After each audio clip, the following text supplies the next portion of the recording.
Sheriff Dumpling rode his horse into town faster than even a horse could go. He heard the news. There had been a murder at the saloon. His horse went too fast, but he was okay with that.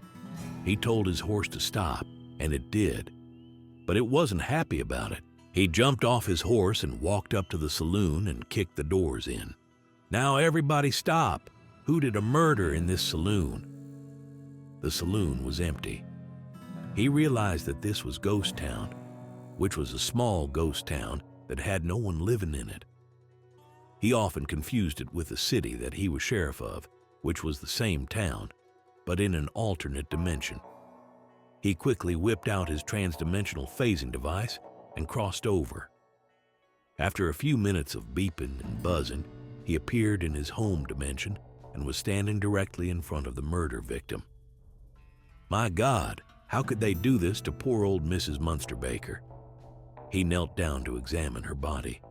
She's got pinch marks all over her knees. He vomited for a few minutes and then stood up. He left the saloon and went to his office where he drank some alcohol and smoked out of a pipe. Later that night, he was looking at his wall that was covered in pictures and thumbtacks and a map. He looked at the pictures of where Miss Munsterbaker was pinched. These don't look like people pinches. Sheriff Dumpling believed in a lot of things, but ghosts weren't one of them. Suddenly, a ghost flew in and tried to pinch Sheriff Dumpling.